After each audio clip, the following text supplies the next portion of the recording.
And it's not a failure just because your expectations weren't met. You're still impacting you could impact a million people with that one person. So catch me if I fall.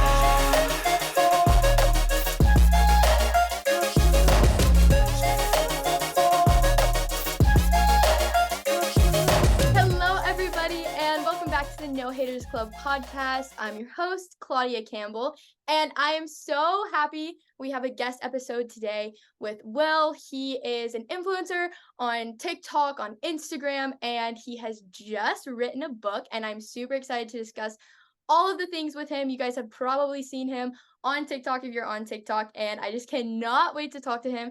So without further ado, hello, Will. How are you? Good. How are you doing? I am good. Okay, so to start us off, for my listeners who don't know anything about you, let's just get to know you for a second. I know that you've started off, you're doing TikTok, Instagram, have a clothing business, like just wrote a poetry book, and like are one of by far, I think, the funniest creators I follow, like on the internet. So how did this happen? Did you Um, want to start social media? Like, did you just tell us a little bit more about yourself. right. It's funny because whenever people used to ask me that question, I would be like, I don't really know like why I started, but the more I thought about it, the more I was like, well, I was saved on TikTok. Like a video on TikTok was the reason that I started and actually got saved. So there's that, which is really cool, honestly, because to see That's me so now, right, and to see how far in those 3 years is just crazy. But yeah, I would say that's probably the reason. okay, so it's been 3 years now that you've been like walking with God. Did you grow up in the church, or is this like first encounter that you had with Jesus?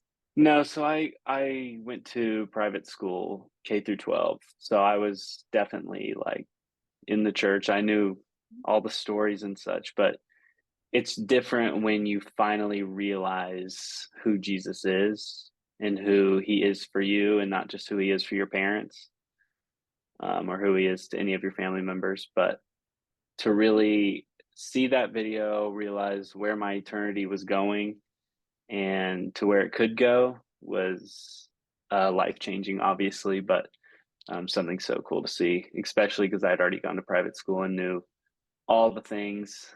To finally understand Jesus is awesome. That's incredible. I can get that because so right now, like I'm a senior in high school and I go to a private Christian school, and there are a lot of people like I kind of rub shoulders with who are kind of like the same thing. They know all the things, they've grown up in church, but like you can tell it just like hasn't gotten a hold of them yet. So what would you say to that person? Maybe like a younger version of yourself, of just like they know all the things, but they haven't really experienced that encounter with God yet. I know it's kind of like a big Right, question at the beginning of the podcast.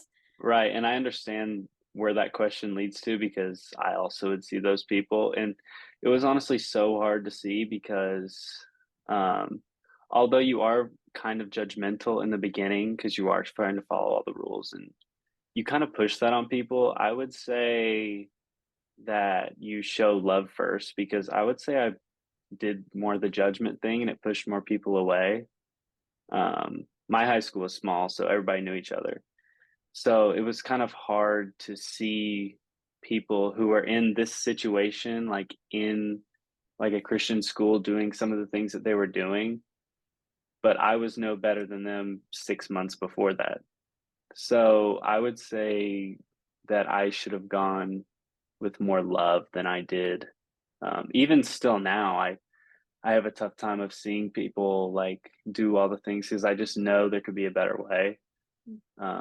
But even I was naive to think that before I had Jesus. So I yeah, love that, and so I know that this is something you're probably also passionate about because 'cause I've seen you make videos on this, but something that I've kind of been rediscovering for myself as I've gotten older, because like, I grew up in the church, gone to this, like, private Christian school for a few years. I wasn't always at the school, but one of the big things for me that I've been discovering is just like, okay, like, let's get to know Jesus, like, the heart of who Jesus actually was, and I find that it's crazy because like, there's a disconnect sometimes, I think, between, like, Christians per se who were like following the religion of Jesus, and then the people who are actually like just following like who is Jesus, like getting to know Jesus for who he is, like his love towards others. And like I think that maybe, and this might be like a little controversial, but I think that people who, if they get to know like who Jesus actually is, like they might find that they live a different way than the people who just like follow the religion of that. So would you agree with that? What we I've heard you like make videos on this, but if you could just like speak to that point for a moment, like yeah. Yeah, I would think, well, so like when you're in a Christian school, which me and you are, we're taught like the religion side because like I don't know about you, but we had to take Bible classes and Yes. do all the things. And then it's like funny because people like you have like Bible verse quizzes, maybe you don't, Yes. No, I so get that. but like and you're like sometimes like you see people like cheating on them just so they get a good Yes. grade. And it's like I did that too. So I'm not saying that I just those other people, but it's it's just funny to see like you being what's the word I'm looking for? Tested on like religious issues or like Bible verses and people cheating on them. So I think it's just funny to see that. But I would say, yeah, just get away from like the Bible verse quizzes and let's get to know Jesus a little bit more. I don't know how you could do that in an academic setting like that, but I just think it needs to be more skewed that way as much as it can be. I totally get that though, because it's funny whenever you take like Bible as a class, and I have only gone to this school for like 2-ish years, right?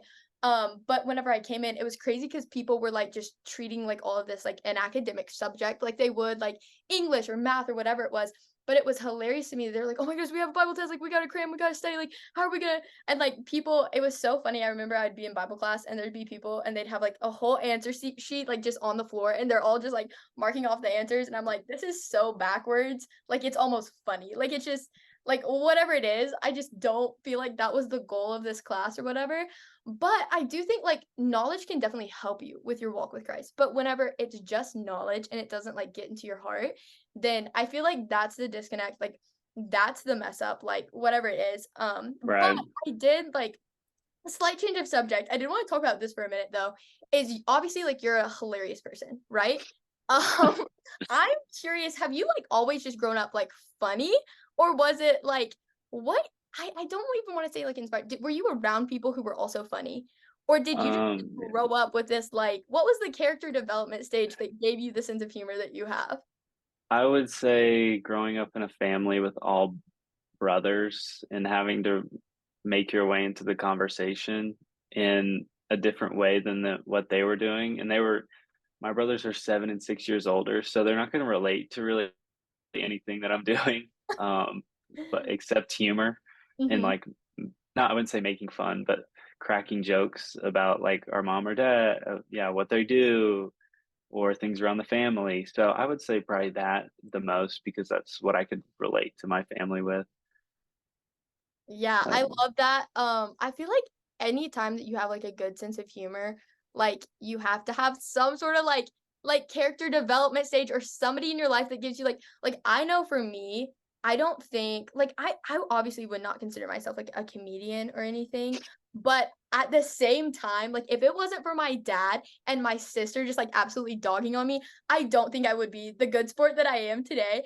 And I don't know. I just love that. I love the fact that you're able to use your personality for God because I see so many people like specifically on social media and it's like they feel like they have to fit this mold of like Christian influencer, which is like what even is that, you know? right. But I love the fact that you're just like, okay, I'm actually going to take my personality, be 100% of who I am and like impact people for the better. Like did you ever think like posting online that it would grow to where it was today? No, the funny thing is, before I followed or before I started making Christian stuff, I had like 20K or something. And it was like starting, like, I could see it starting to slip. Like, you look at the numbers because it's so dumb. You just look at the numbers dwindling and you're like, oh, well, I don't know why they don't like me anymore. And it's like, well, maybe it's because you're not using it for the right purpose. And I started posting, but it's not like it took off immediately because this has been 3 years coming. Like, you see some people and it's like overnight sensation, which is not really reality. So Mhm. I would say it's cool to see where it started and where it is now Mhm. based on how different the videos were before. Do you feel like you have, like, more of a sense of fulfillment now that you're doing it for the right reason? I would say so. Like even like the last couple months have been like not great for I would say me and for other people in the Christian sphere. Like I would say some of our stuff isn't getting put out as much, Mhm. which is kind of disappointing, which is like going on to the book. I don't want to go ahead with Yeah, my yeah, book, yeah. but like I just like I was like the stuff isn't sticking anymore and I just need to do something different. Like I don't know. But yeah, I would say yeah. Okay. Yeah, yeah, yeah. Do you ever find that, like have you had times in past and then we'll get into the book, but I am curious about this. Have you had times in the past where you, like, kinda got up like, caught up in the numbers game? And, like, instead of chasing, "Okay, what does God want me to do?" Or, like, having that heart check, like, you kinda got caught up in the numbers game, and then you were convicted later and were like, "Wait a second, like, I need to go back and, like, really remind myself who I'm doing this for." Right, all the time. I mean, it's hard not to, especially when everybody like when you're when you have something online that people can see and like people around you know about, they're like, "Oh, TikTok, whatever, whatever." So it's hard to like not like if you meet me, you're never gonna know about anything about me because I just simply don't talk about myself Me just because too, me too, yeah. I hate attention. So I wouldn't say it gets to your head like from other people saying it, but I like internally, I like have that battle of like, well, this one didn't do good. Maybe God's mad at me, or maybe it's because I didn't leave a good tip at the restaurant, and I. So relatable, like, actually. It's just like, but your circumstances don't affect your TikTok numbers. Like that's No, ridiculous. no. And what I try to tell myself, which it doesn't stick all the time, is like the one person that comments like I needed this so much is better than 50,000 emojis, laughing emojis. Like I don't know, but yes, it's very easy to get caught up. I no, I totally get that because I remember, especially for starting out, I just had this, I guess, outlandish idea. I was like, okay, so if God likes this video, then he's gonna make it go viral. And then if it flops, then like I should have just practically deleted it. And it's like, no, like success is not characterized as that, like at all. But like I feel you on the fact of like if somebody meets me in person, I like want to scour and hide. If they're like, "Oh, are you that person on the internet?" I'm like, no, don't bring it up. Like, I don't know what it is. Like, even my friends, if they'll like say something about it or joke, I'm just like, no, because like in my mind, I'm the same person. In my mind, I'm like not like a big hot shot or anyway. Like, it's Right. cool that God's using my calling, but it's like, no, I don't feel like I'm any better or worse than anybody. And every people like to make it about that, you know. But I want to get into the book now because I've been super excited to get into this. I have been seeing your poetry, like obviously on your TikTok, on your Instagram. I had no clue that you were a poet. Like, what in the world? Like, I think it's great. I think it's amazing when you have people who are like you who are just like so well rounded of like, oh, like I'm this hilarious person on TikTok. Oh, and then I made this clothing company, and then oh yeah, I'm a poet. Like I'm writing poetry. So what gave you that confidence to be like, hey, I'm actually gonna do these things that I have like dreamed to do. I'm not just gonna like Right. Well, I didn't know either, to be honest. I just like even in one of them, like I'm like it's centered around your calling and I was like, I didn't know I could write either. You don't know what you can do or whatever, something like that. I couldn't find it while I was looking for it, but um it's just like I was saying, the comedy stuff wasn't really sticking at the moment. And I was like, well, I wrote a few of them down and I didn't really think anything of it. And I posted one day and people like really seemed to like it. And I'm like, well, I don't know. That's not really what I do. And how do I even write a book? Where do I how do I edit this book? The editing was terrible. That's all I have to say about that. But sure. yeah, but I like it. This is gonna sound like pompous, but it only took me like 2 months like to do it because I didn't. know what I was going to do. And I was just going on, like, I would just sit down like every night, every other night, and write like two of them. Or Mhm. whenever it came to my mind, I would just write some. So it's not really something that I even look back on them. I'm like, I don't even know how I wrote that Yeah, because I really don't even like, I really don't even think I wrote that. I don't think I could put that into words. they're so in depthful, like they just make you think. Like they really make you think. And I was just like, oh my goodness, like this guy is not just like funny, silly, like haha. Like he actually has some things to like all like obviously I knew that you did. But Right. like, reading those, it was just a different level of like, oh my goodness, like these are just like I could read the same poem like twice and I feel like I'd get something different out of it each time I did it. But what gave you the inspiration of like obviously didn't know like that you were going to write all this, you just started kind of like writing. But what was that moment of like giving you inspiration of like, oh wait, I kind of want to put this into like a book.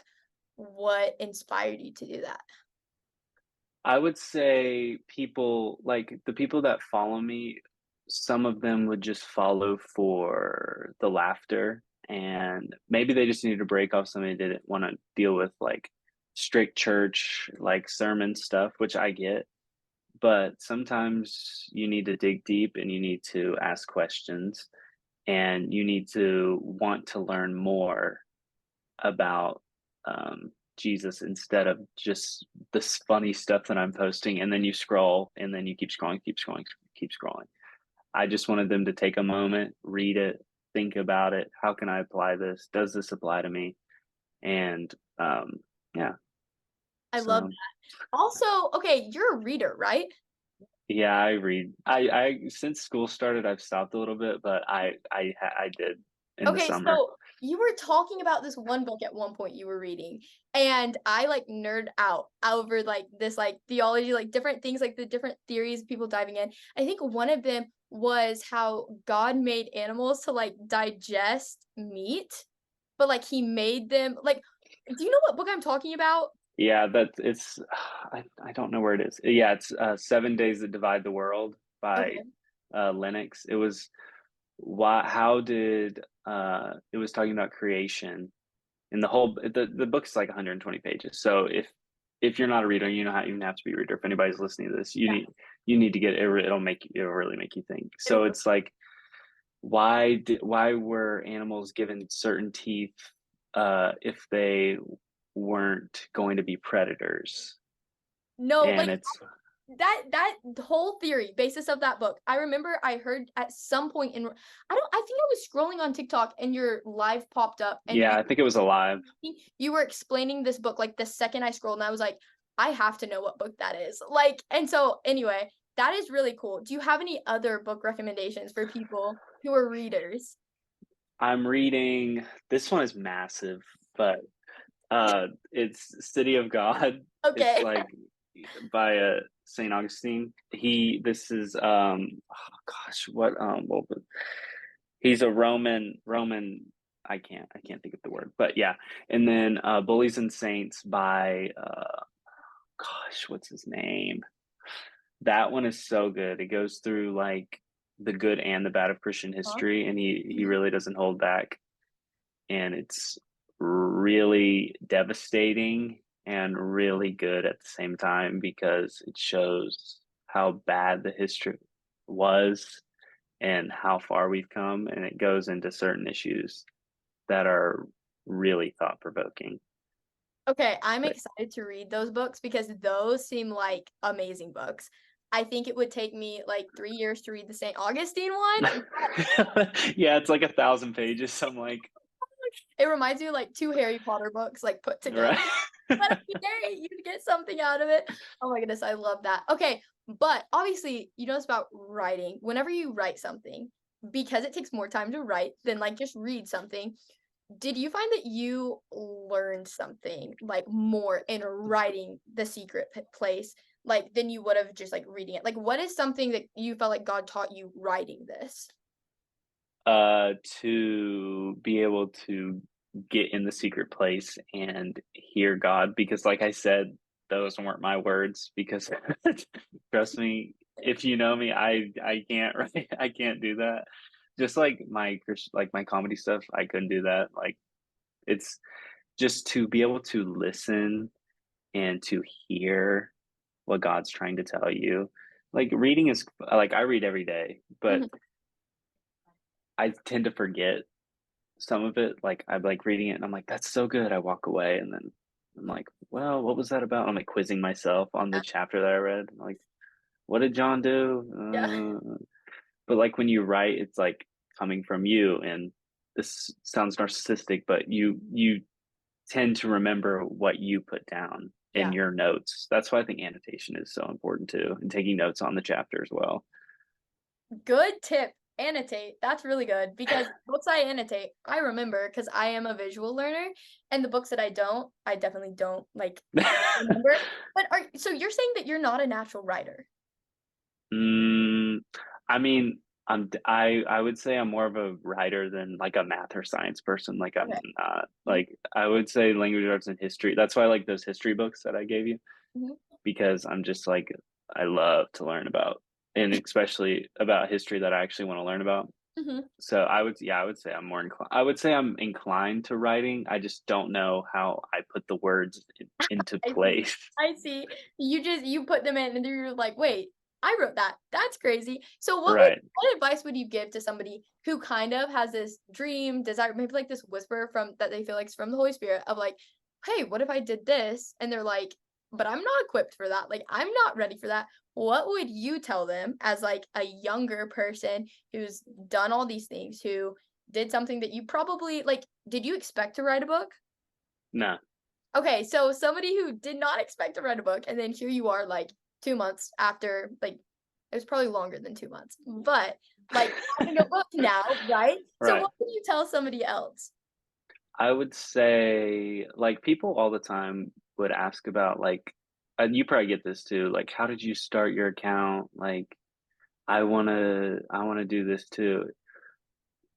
And people say that used to say this with YouTube too. Don't do it for the subscribers. Don't do it for other people. Do it because you like it. Hmm, And like I said with the book, like, I was just writing those for me, and I just happened to post one, mm, and the people slid up and they were like, "Wow, this is so good." Like, so you can't do it. And like, I'll even do this now with my stuff. I'll be like, people are really gonna like this one, and this one's gonna do so well, and then it flops, and you're like, well, I guess I was wrong. But yep. you Yeah. just you just can't do it for people. You have to do it because you're passionate about it, and if you're passionate enough about it, it will work out one way or the other. I love that because okay, so it's so cliche because I heard everybody say it. And then I would try to do things that I was like, I would try to do things and I would try to force things into place, right? And they wouldn't work. And I'd be like, oh, like, why isn't it working? Like, my life is awful. And then I just started to like stop trying to force things into place. And I started to just like walk and do what God wanted me to do and start doing the things that I'm like, oh, I really enjoy this. I really enjoy pursuing this. And I think that I took like 5 rabbit trails, and the 5 rabbit trails led me to what I'm doing now. Like, it wasn't just a clear path of like, "Oh, do social media." I still feel like social media isn't end game, right? But I think it's something that's gonna take me to more things that's what God has for me. But it's funny that you say that because whenever like, I had no intention of starting social media, even a little bit, right? But I remember so this is so funny. Every time I tell this, I wanna cringe. But my, like, freshman yeah, I think yeah, my freshman or sophomore year of high school, I decided I was gonna write a book about the Bible, and so I did this whole manuscript, and it was, like, way too long, and then I think it really became, like, a prolonged journal entry of Claudia in her, like, going through it years, right? So, it taught me a lot, I grew a lot, it was exactly what I needed, but do I hope that anybody reads that? No. I started editing to that and I was like, "Man, like, this is never being published." But the reason I started social media is because I was like, "Oh, I'm not gonna be able to publish this if I don't have followers. I'm not gonna get this out to the world if I don't have, like, followers or whatever." And so then I ended up, like, starting to post and I was like, "Wait a minute. I'm not even doing this for the book anymore. Like, I'm not even gonna publish that. I just enjoy doing this." And then like a year later, it happened like God just kind of showed me, hey, this is what you should do. And I started to do that and walk in that. And then it was like God just kind of blessed me in that area. But again, it wasn't like, "Oh, I'm just gonna set out and do this, and that's what it's gonna be." It was like, "I'm gonna be faithful in the small things," and then whenever God wants to move, when God is like, "Okay, this is it," he's gonna bring you to that, and just not being afraid that, like, you're gonna mess up your life, you know? Right. Yeah. Yeah, I get that. Especially with, like, being able to fail, like, your idea of failing, because I would say, like, when I started the clothing stuff, Mhm. um, I was like, I had such high expectations, and that's, like, your first, like, downfalls to having high expectations because you just feel bad if you don't even reach like, that slim chance that you're gonna do so well. And the reason I even started that is because I didn't wanna go to college, so I'm like, "This Really? this better work out because I'm not going to school," and of course it didn't, like, I'm in school right now. Oh my. Um, but it's my focus shifted from, "I'm gonna make a living off this," to, "How many conversations can people start by Mm, seeing this?" And that's what it's really all about. It's not how comfortable I can be living or how I don't have to go to school, but it's how people can be impacted by seeing it. I love that. Like, so, like, you change the goal. Like, I've done that so often. I've been like, "Oh, like, God, this is what you want me to do, and this is how you're gonna do it, and, like, I'm just gonna expect you to do it and have me succeed in the way I want to succeed." And then he's like, "No, like, that's not actually the reason. I want you to do this to honor me and to teach you more things about me and to impact people." And so I think that that's key too, because you did something and then you opened yourself up to, what if this doesn't work out? What if my expectation wasn't met? But even though maybe it didn't work out the way you wanted it to, your clothing brand has impacted so many people, and you're not like, you're still doing amazing things in life. So like, how what would you say to somebody who's like really scared to fail and really scared to be like, "Oh no, if this doesn't work out, then like that's it and I'm just not going to be a success in life." Yeah, like, I mean, I had that same mindset after it was like, I only sold X amount. I wanted to sell this amount. But then you see people wearing it, you're like, oh, they're wearing my stuff. Like they're liking what I had. And just because a million people didn't like it and only 100 people liked it, people still like what you're doing. Right. And it's not a failure just because your expectations weren't met. You're still impacting a great you could impact a million people with that one person if, say, they have it on in a video. The videos go viral all the time. Just because you weren't directly funded with the money from those a million people doesn't mean they weren't affected by it. That some of y'all need to click that 30 seconds rewind button and listen to that again, okay? Because what he said is so key. You can impact a million people with like through one person. And I think that's I think about Andrew, right? And it was like, because he was faithful to hear what Jesus said, and then he told Peter, and then Peter was like the rock on which the church was formed. It's like, because Andrew did what he was called to do, then Peter was able to do what he was called to do, and it had this ripple effect. So like, maybe your calling isn't to just completely change the world, but maybe it, well, it is, but like through one person, through a smaller avenue. Like, I think that's so good. I feel like that sometimes we just, especially younger people, put so much pressure on themselves of like, well, then who am I if I don't do this big noteworthy thing? So what would you say to the person who's like, feels like they're behind in their life? Yeah, I mean, comparison's a big thing. Like I know, at least I experience it by seeing creators that are even bigger than I am, and you're like, well, maybe I should start being more like them. People seem to like them more, or you get jealous. It's like, why are you getting jealous over somebody that is impacting for God? Like, this has nothing to do with you. Makes no sense why you're getting all mad about this. Um, but I would say you are your own person. Everybody has a plan. Um, you'll know when you're what your plan is. I know people say all the time, I don't know what I'm doing. I still don't know what I'm doing. I don't even know if I'll graduate. Like I really go day to day. this is why I wrote the book. I'm like, I well, love if it takes off, then I can drop out of college. But if I'm meant to go to college, then I'm meant to go to college. So I would say go day by day, have somewhat of a plan, but be ready for that plan to go off the rails if it has to. Um, if God's telling you one way. I think that's really key too, is like the comparison game, because I compare myself constantly, and it's really easy to just compare yourself to somebody who you deem as successful. Like if you talk to them though, they probably wouldn't be like, "Oh, I made it and I'm successful." Because I've talked to people who I'm like, they've made it, they're successful, and they're like, "No, I don't feel like I'm successful. Like I'm just doing one step at a time and stuff." But I am curious, like, what are you going to college for right now? Because you keep touching on the college thing. You probably don't know. Maybe you know your major. I don't know.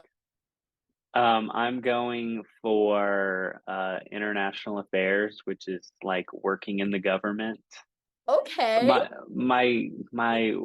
My goal is to possibly work in like the House or the Senate. I don't know. Okay. See, like, I could see you as being a senator. I would so vote you as a senator. Like the easiest decision I would make would be casting your name on that ballot. Like that would be. I feel like you would also be the guy who would like the people who you're sitting beside, you'd make some sort of like joke under your breath, and then they would just start like holding in the laughter, and it would just be like, yeah, I don't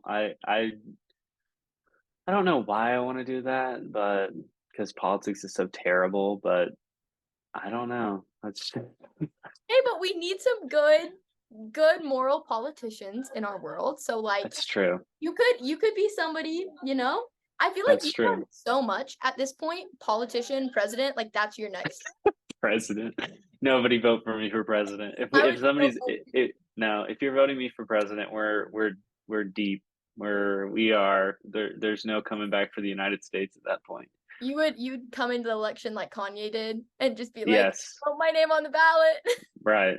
But I would tell people not to vote for me because I don't know. I don't know if I would trust myself.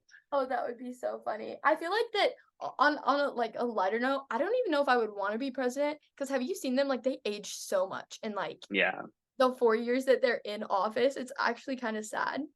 yeah, it really is. And we have a long time because we seem to only vote in like old people. So I know. We do. It's a trend. It's kind of sad. I was yeah. when you first said international affairs, I was thinking like spy, and I was like, I can Well, see, yeah, it's like CIA too, kind of, but mine would be more towards domestic. and all the while you're wearing like a t-shirt that you designed. Oh my goodness. Right, I right. love that. I love that. Okay, so I would love for you to talk to us a little bit about your one of your favorite poems in the book and read it, and I just want to hear what it is. Okay, so well, I have a couple of them, but we'll just go like one at a time. Okay, okay.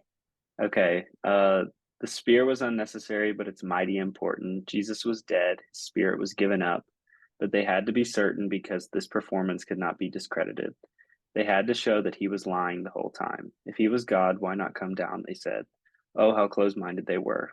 They didn't understand the process. The spear was a conclusion to their operation. Too bad Jesus wrote the story and they had just finished the introduction. Bars. That's crazy.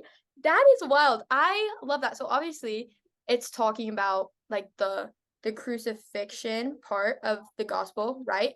And Right, specifically starts out with the spear and just about like everybody watching, thinking like, oh, well, he really isn't the Messiah because we just killed him with the spear. Like to finish, right. as if to like finish him off, like the importance of. Why don't you talk a little bit about the importance of this spear and what like you see from that angle? Yeah, so I would say the spear, like I said, was their conclusion. They had to show that he was dead, that he wasn't coming back, that he wasn't God. Why not come down if you're God? Um, they thought that it was over, but little did they know that it just started the introduction. Yeah, that's amazing. I like how that paints the gospel like in another light, in another just like aspect, a different angle for you to look at the gospel, right? Like, and how often I think sometimes we get caught up in a similar trap, not the same trap exactly, but in the similar trap of, oh God, like we're in this hard situation, we're in this hard battle, and like something really hard will happen. Like maybe we're trusting in God, we're believing in Him to move and work through it. And then something else will happen. And we'll be like, oh, well, then that just disproved your character, right? Like I was talking, there was this dude who DM'd me and I really felt for him. And I rarely respond to any of my DMs, but he was like, I'm 15 years old and I've just been paralyzed, like completely got into a car accident. Like, how do I know that God is still good? And like asking me, like, how can I still believe in that? And like that's obviously a really hard situation. But I think that there are times in our life where we look at our surroundings, we look at the situation, and we're like, oh, well, that just means that God's character isn't good. Like that just disproved him. And I wonder what it would have been like for the disciples to sit there and like watch the spear and be like, wait, did everything we just spent this past 3 years like dedicated to, is all of that for nothing? But then them continually like choosing even after that, like when Jesus was resurrected, believing that it was him. I don't know. I just think that is, I love the poem.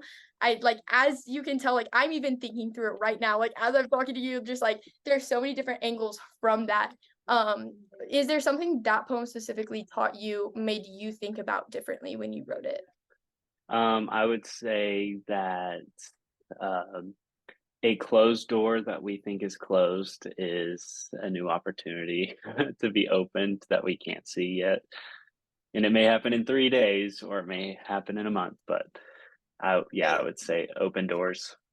They're gonna be using that 30-second rewind button a lot because again, like listen, like that is actually insane. Sometimes we close doors and it's like God's like, no, like this is just a moment. This is just a pause in the story. And we're like, oh, well, God, and we're so easy to jump to conclusions. Man, that's just, it's crazy. I'm so happy I get to pick your brain about these things.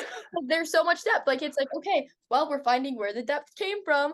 But yeah, okay, I want to hear another one of your poems that you wrote that you really like. Okay, let's see. Okay, this one's kind of sad, but I like this one a lot. You gotta have the sappy in your feels. To the elders, my heart yearns for the day I have to say goodbye. I'm not sure I can handle it. You loved me before you saw me, and I will love you after I can see you. A dreadful world. I will see you again because you taught me how. Our Lord will keep us close when it feels that we are far. The day you leave is the day I will need you most, but I will lean on the Holy Ghost. That is so, yeah, that was sad, but that was good. That explains so much emotion. Like, man, what kind of pushed you to write something like that? How faith being given to you from your parents or your grandparents is so important to not feel sad when they go on because you will see them again.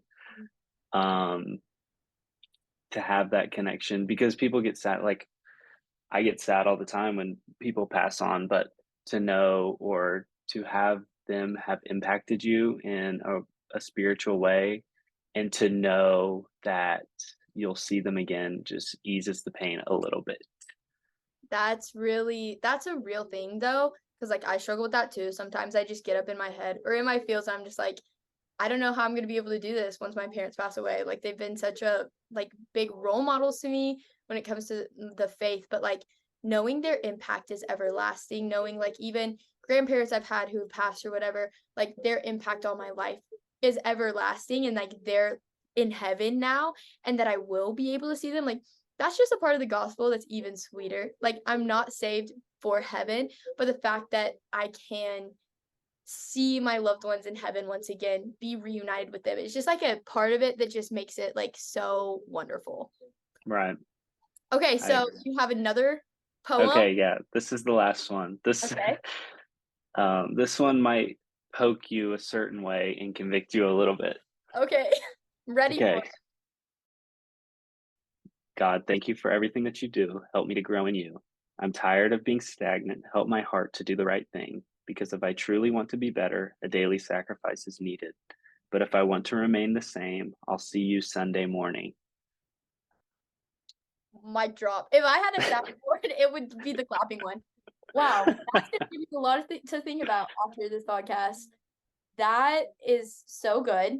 I feel like that kind of deals with, and correct me if I'm wrong, if I summarize any of these and you're like, Mhm. nah, you definitely got that wrong, please correct me.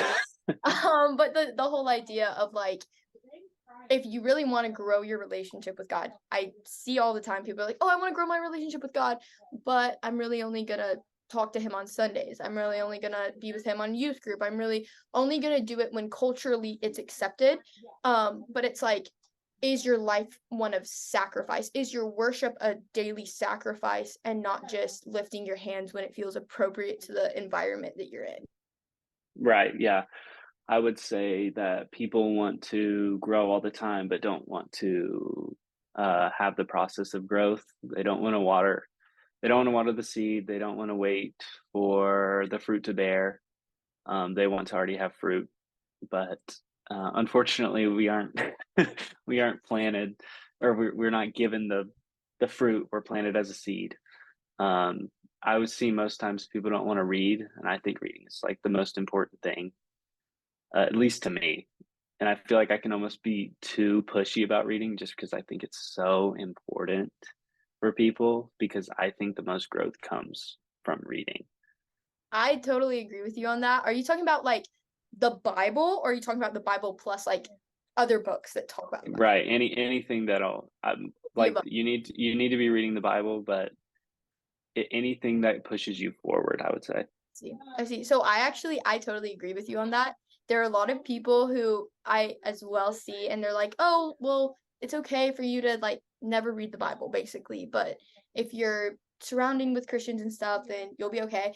And I'm just at the point where like, because I've seen how much the Bible and like being in the Word has transformed my life, the times whenever I've been consistently reading books around the Bible, and it like makes my mind, it almost coats my mind with like the word of God. And so when I enter into situations, it's different, to the point where I'm like, no, the Bible is like a very necessary form of like worshiping God and growing. And just like you were saying, like I think a lot of people, they want this like big tree, right? They want their life to be this big strong tree that's not shaken by these storms, but they don't want to take the necessary steps to like wait, to like prune the bad things that come off. Like they're like, oh wait, like maybe I can still be a healthy tree and this like dying part of me can still exist. And it's like, no, like you have to cut that off, and you have to be willing to do the necessary steps to like actually grow in Christ, right? Man, that's just, I think that's gonna reach so many people who genuinely are in this place of like, I want to follow God, but I'm also not willing to do the necessary steps that it takes. What advice do you have, any tips, advice? Because I'm sure you've been in a similar place as I know I have, of like this whole thing of, oh, I am a Christian, but like, how do you actually grow and form like a relationship with God in a new way? I would say you have to get on a schedule. Like, my thing is I read every day, and not bogging yourself down so much that you're like, oh, like I can't do this. Like, I read a chapter a day. Sometimes I read it twice a day if I can't remember it. Like I said, sometimes I don't don't remember exactly, just because my day was so busy or whatever. But get on a schedule, join something that, like, a small group necessarily doesn't have to meet on Sundays, I would say, just so you have another day in the week where you're dedicating your night or a couple hours to God that's separate from your church service. That's good. Have you seen a difference of like your walk with Christ, of when you've been steadily reading the word and when you haven't been? And what's the difference? Because I'm sure there are people who are going like, not that you're trying to convince somebody into it, because like we can't really convince, like they have to make that own decision. But what's something that you would say, like, no, I've actually experienced this change whenever I read my word? Yeah, I would say when I'm not reading it, I am more inclined to fall into sin. Um, just everyday sin. I will be more judgmental. I'll basically do all the sins that I don't want to do. Like, when I'm reading it, just because I know when I'm gonna get in my word, I'm gonna feel like, oh, like, why did I do that? But when I'm not in the word, there's nothing to hold me accountable. So but then you feel worse and you're like, well, why did I? Because in the back of the mind, you remember like a verse that you read a little bit ago and you're like, well, maybe I shouldn't do that. But you're not actively reading. So you're like, well, was it that bad? And then, but it's just this constant circle of, is this right? Is this wrong? Is this right? When if you're reading constantly, it's wrong. And I would say you have a firmer foundation. It's almost like like the Holy Spirit is able to convict you because it's fresh in your mind. But then, like, I know for me, a trap I get caught in all the time is this perfectionism of just like, oh, like God can forgive them for doing maybe like murdering somebody, right? Like God can forgive him for murdering somebody, obviously. But like whenever I slipped up, whenever I judged them, whenever I was prideful, whatever, like what people call like the smaller sins, even though we all know that they're like equal in value, right? I'm like, yeah, but God's grace isn't really for me. It's just for these people who've done big sins, like, and I think whenever I'm in the word, it like reminds me of God's grace and like, yeah, do you ever struggle that perfectionist like spirit in you? Yeah, so that like triggered like a poem in my mind. I promise this will be the last one. No, I But love it. I love it. it says, my knees mean I really messed up, but what about those little sins? Does just a simple forgive me do? I wonder who gave sin hierarchy. Probably the ones that didn't kill or cheat, but just lied sometimes. Sin causes a fracture, and if I'm not careful, a break is imminent. Back to my knees I go, even though I claimed I wouldn't stoop that low again. It's just like, okay, you go ahead. Okay, sorry. I'm just shocked. I'm like, wow, that one totally spoke to like yeah, I will definitely be buying this entire book and I will be reading all of them because wow, like my immediate takeaways, and then I want to totally hear what you have to say. It's just like whenever you said the line of like who gave sin hierarchies, like first of all, immediate mic drop. I was like, oh my goodness. But then it was like probably the ones who deemed like the lying, the cheating, the whatever it is as lesser sins. Like Hmm. almost as a justification for them. And it's like, how often do perfectionists struggle with also being the prideful ones of like, oh, well, it wasn't that bad. But then also being like, oh, but God doesn't really forgive these things because they're also awful. It's like this tight, this struggle that you have. It like that was the most awful thing ever, and I'm a worse person because of this hierarchy of like you put yourself almost on a pedestal because you're like the better person who doesn't struggle with all the worser sins. But then whenever you actually mess up, like you can feel that. Anyway, sorry, that blew my mind. What I want to know what you had to say about that poem. Yeah, I'll say like we have certain sins in our life that we deem more that we give hierarchy. Like we see other people's sins like killing or like that stuff and we're like, well, that doesn't apply to me. But like sexual sin and porn is like high on some people's, and then like gossip is really low. And it's like, well, we're not supposed to do any of those things. We need to stop having a difference of like God will love me a little bit more if I just gossip, but he really won't love me if I watch porn tonight. It's like, no, let's just cut it out completely. Um, and also it's like if I'm not careful, a break is imminent. It's like if you keep sinning, that fracture is gonna ultimately turn into a break, which is gonna be harder to mend. Um, Oh, wow. And if you don't recognize it as a problem, and I mean, I've done this before, I've seen other people, you don't recognize that thing as a problem, then all of a sudden you're going to start feeling a certain type of way. There's going to be a wedge between you and God, and you're going to be like, well, I don't even know why that wedge is there. Like, God can't heal something, I don't think, that we can't recognize as broken. So, like, if we don't recognize, like, oh, like that thing is a problem, like those little sins, like, actually are an issue, then like how do we expect God to be like, no, but I've given you grace for that and like healing us with the grace? right. And one thing that I see all the time is like, well, I'll just sin now and then like I'll give my life to God. And it's like, well, that's gonna affect you. Like you're gonna feel whether you should feel guilty or not, you're gonna feel guilt for what you did. And it's not gonna be helpful in your walk the more sin that you do, because the more that you read your word when you finally do come to Christ, the worse you're going to feel about it. And you're going to be like, why did I do that? And it's whether you like it or not, it is going to bog you down. Not saying that you can't be freed from that, but it's just going to take longer. Hmm.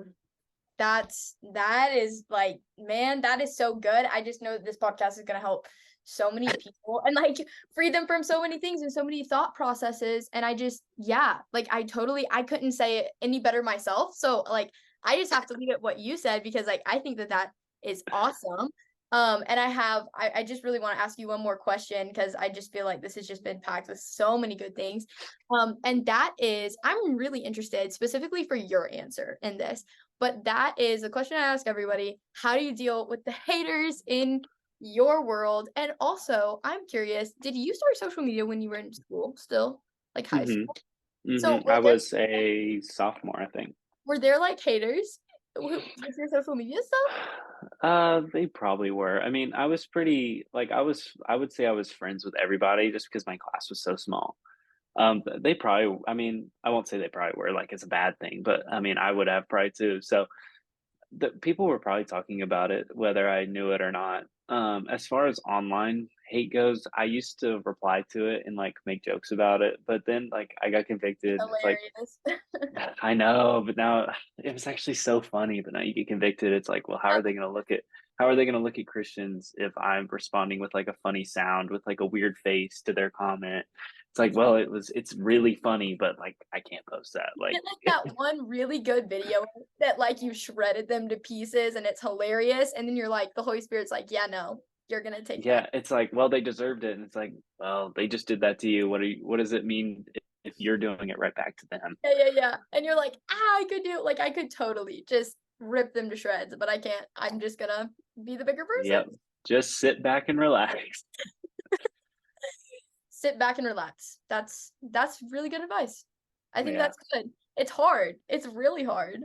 Yes, it is, especially when you literally could you could destroy them, but it's okay. Have Will level humor over here and could actually like rip them to shreds. Oh my goodness. Oh, well, this has been an amazing podcast, Will. Will you tell everybody where to find you? Also, is there like a story behind the TikTok username? I love it. So I think it's I used to I don't even know. I think it was just my name before that. Like, and it's funny because like it really began to take off when I changed my username, which is really weird. that's Like funny. that username was like that's like my beginning. Like I didn't so there's not I don't even know. Like I probably was just trying to be funny, like a little high schooler just trying to be funny. Which it's honestly amazing, like, I don't even know how I came up with that because, like, Simp King 24/7, like, come on. Yeah, you didn't even know it was 24/7. Yeah. That's perfect. That just totally that made it 10 times better. Yep. That's funny. Yep. That's also so sophomore boy as well. But I love it. It really is. Yeah. Yeah. I would, but honestly, I think it adds to the whole thing. It It adds really does. now. It really does. Okay, so let everybody know where they can find you. Okay, so, Will Bogdan on Instagram, Simp King 24/7 on TikTok, and then my book is The Secret Place, and it's on Amazon. And I will link that below in the show notes so you guys can buy that and buy it because it's not even that expensive, is it? It's like 13. No, it's like 14.99, I think. Yeah. Hey, 2 coffees at Starbucks, like, and you could buy this poetry book that could change your life. Like, come on. Not to Right. plug or anything, but like, sorry, the 4 poems he read probably just changed my whole night. I'm gonna be wrecked after that. But thanks. But anyway, I have enjoyed this podcast so much with you. I cannot wait. I hope maybe, hopefully they'll follow you and buy the book. I cannot wait for them to read it. And thank you so much for being on the podcast, Will. Yes, thank you. We have to do this again sometime. Yes, of course, of course. So catch me if I fall.